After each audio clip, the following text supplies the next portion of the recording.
Salut à tous et bienvenue dans cet épisode hors série de Spleen Potato où l'on va s'intéresser à l'alcool dans les dessins animés, et non à l'alcool avec des dessins animés, même si c'est un moyen somme toute assez sympathique d'apprécier son divertissement du samedi soir. Alors je tiens à préciser que si vous buvez ou que vous fumez ou quoi que ce soit dans le genre, cette vidéo n'a pas pour but de vous culpabiliser ou de vous faire de leçons de morale.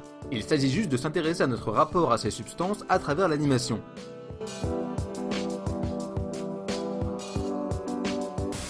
A priori, on imagine mal que l'alcool soit représenté dans l'animation, notamment car on suppose, à tort, que le public est essentiellement composé d'enfants, donc des personnes qui, normalement, n'ont pas accès aux boissons alcoolisées. Outre le fait que non, l'animation vise aussi les adultes, l'alcool est présent de manière plus ou moins subtile dans de nombreux films et séries d'animation catégorisés pour enfants. Si l'on prend les classiques d'animation Disney, on peut voir de l'alcool ou des personnages consommant de l'alcool sur un peu plus de la moitié des films sortis.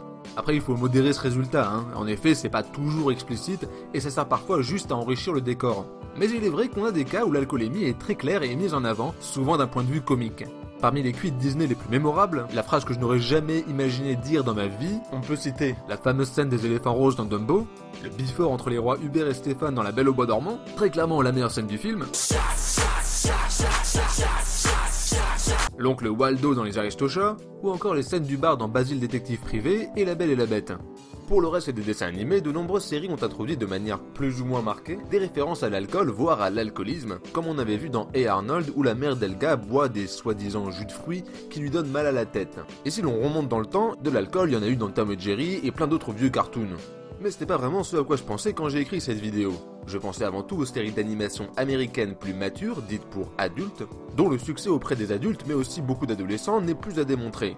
Nous exclurons donc de cette analyse les animés japonais que je connais de toute façon beaucoup moins. Je déteste classer une œuvre artistique par catégorie d'âge, mais pour la clarté on va garder le terme d'animation pour adultes. Prenons les séries animées les plus populaires et donc les plus diffusées. Quel est le point commun entre ces 10 séries emblèmes de l'animation pour adultes? C'est simple, elles possèdent tout au moins un personnage important, parfois même le protagoniste, qui est alcoolique. Homer Simpson, Archer, Rick Sanchez, Bender, Roger Smith, Randy Marsh, Peter Griffin, Linda Belcher, BoJack Horseman, Hank Hill, tous sont de sévères adeptes de la bouteille. Pour le dernier personnage que j'ai cité, certains diront que l'alcool ne l'empêche pas d'être un bon père et mari ainsi qu'un employé normal. Mais ce que beaucoup de personnes semblent oublier, c'est que l'alcoolisme est le fait de ne pas pouvoir se passer de l'alcool, qu'importe les conséquences sur sa vie ou celle de son entourage. Si l'on revient sur nos 10 séries, on remarquera que la grande majorité sont de sexe masculin. Et pour cause, l'alcoolisme est une maladie qui touche particulièrement les hommes. Aux États-Unis, 10% des hommes souffrent de troubles liés à l'alcool, contre 4% des femmes. En France, on est à 8,8% des hommes contre 2,5% des femmes. Mais outre le fait que ces séries animées représentent correctement le côté très masculin des problèmes liés à l'alcool, pourquoi les mettre autant en avant? Dans certains cas, l'alcool est quelque chose de profondément attaché à leurs personnages, si bien qu'il est difficile de les imaginer sobres. Que cherchent à exprimer les réalisateurs de ces séries? Il est indéniable que l'alcool fait partie de notre culture, mais de manière plus ou moins assumée selon les pays. En France, on a un rapport assez décomplexé sur le sujet. Après tout, le vin est l'un de nos produits qui fait notre prestige à l'étranger. Aux États-Unis, c'est plus ambigu. On a eu une période de prohibition dans l'entre-deux-guerres teintée de motivation religieuse, et encore aujourd'hui, il n'est pas permis de boire dans l'espace public. A noter que si à 18 ans vous pouvez acheter une arme, il faut attendre 21 ans pour acheter de l'alcool. Logique.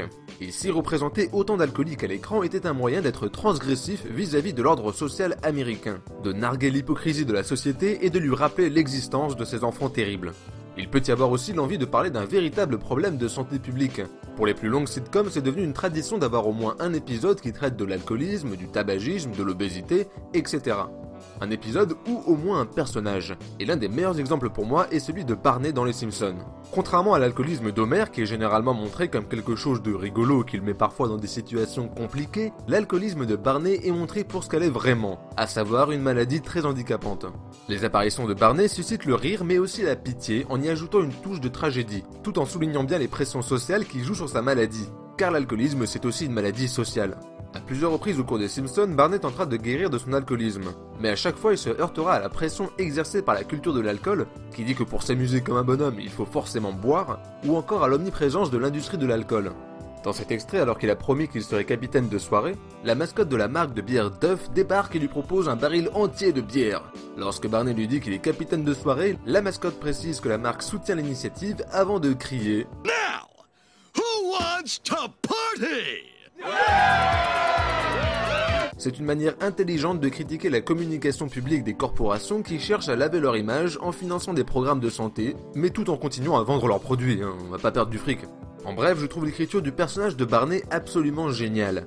En revanche, ce qui m'ennuie un peu, c'est lorsque l'alcoolisme sert quasiment uniquement à rendre un personnage con.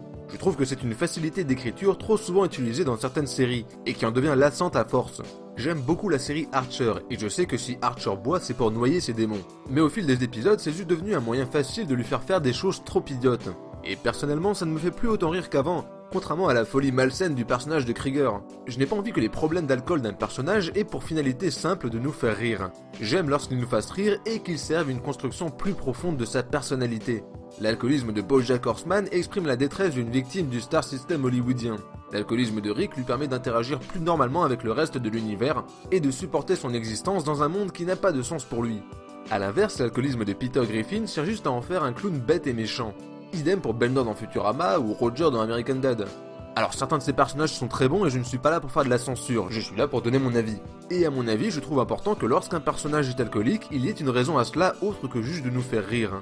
Et des séries comme South Park, BoJack Horseman ou certains personnages des Simpsons nous ont démontré que cela ne s'oppose pas nécessairement à la comédie. Petite parenthèse concernant Disney, mais vous allez voir, ça va donner du sens. Avant la sortie de Mulan en 1998, soit il y a près de 20 ans, 45% des films Disney représentaient à l'écran des personnages consommant du tabac. Or, 1998, c'est aussi l'année de signature du TMSA aux États-Unis, qui est en gros un accord passé entre les grandes entreprises du tabac et les États fédérés américains, pour que les grandes entreprises arrêtent certaines pratiques de marketing et versent de l'argent pour compenser les dégâts que causent leurs produits. Puis en 2003 est signée la convention cadre de l'OMS pour la lutte anti-tabac. Et comme par hasard, c'est à ce moment-là qu'on ne voit plus du tout de clopes dans les films Disney. C'est une trajectoire radicale qui n'a pas été appliquée au cas de l'alcool, même si globalement il y en a moins dans les Disney récents. Et je trouve cet exemple intéressant car il illustre bien la plus grande difficulté qu'il y a à lutter contre l'alcool que le tabac. Notamment car l'alcool est considéré comme faisant plus partie de notre culture en Occident. En tant que Français, personne ne vous reprochera de boire un verre de vin, hein. Mais fumer, oh là!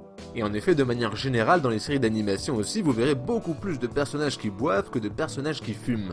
Après, c'est aussi parce que les Américains fument beaucoup moins que les Français, et que les grosses séries d'animation pour adultes sont américaines. À titre personnel, je bois occasionnellement comme un très grand nombre de gens. Mais il faut juste garder en tête que l'alcool, c'est à peu près 3,3 millions de morts par an et des milliers de fœtus mal formés. Un problème qui concerne principalement les pays occidentaux, et donc pas étonnant que ce soit un sujet récurrent dans les dessins animés pour adultes venant de ces pays-là. Voilà, j'espère que cet épisode hors série vous aura plu. Si vous souhaitez soutenir cette chaîne, n'hésitez pas à liker et partager les vidéos, et je serai ravi d'avoir votre avis en commentaire. Et un petit abonnement, ça fait toujours plaisir. Sur ce, portez-vous bien et à la prochaine.